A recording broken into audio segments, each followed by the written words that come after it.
রাজধানী জুড়ে আজও শীত ও কুয়াশার দাপট অব্যাহত। সকালে দেখা না গেলেও বেলা বাড়ার পর রাজধানীর আকাশে সূর্যের দেখা মিলেছে।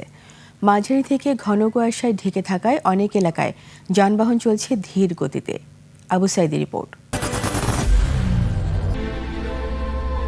I am Ox. রাজধানী ঢাকা গত কয়েকদিনের তীব্র শীতের প্রভাবে জনজীবন বিপর্যস্ত। শুক্রবার সকাল রাজধানী জুড়ে ছিল কুয়াশাচ্ছন্ন। তাপমাত্রা ছিল 13.3 ডিগ্রি সেলসিয়াস। জানুয়ারির প্রথমার্ধ পর্যন্ত রাজধানীতে তাপমাত্রা মোটামুটি এরকমই থাকবে এবং কুয়াশার বেল্টটাও সারা দেশেই এইভাবে বিচ্ছিন্নভাবে অব্যাহত থাকবে। দেশের বিভিন্ন জেলায় চলছে শৈত্যপ্রবাহ, যা চলবে বেশ কিছুদিন।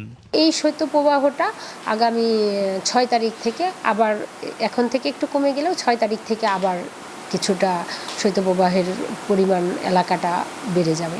এদিকে রাজধানীতে এত তীব্র কুয়াশা আগে দেখেননি বলে জানালেন সাধারণ মানুষ।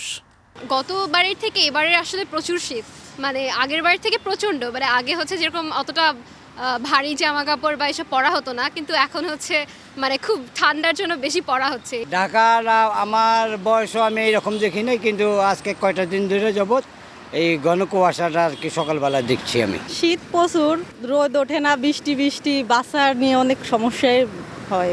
ঘন কুয়াশার কারণে বিমান চলাচল, অভ্যন্তরীণ নৌ পরিবহন ও সড়ক যোগাযোগ ব্যবস্থা সাময়িকভাবে ব্যাহত হওয়ার আশঙ্কা দেখা দিয়েছে। আবু সাঈদ, 21 টেলিভিশন, ঢাকা।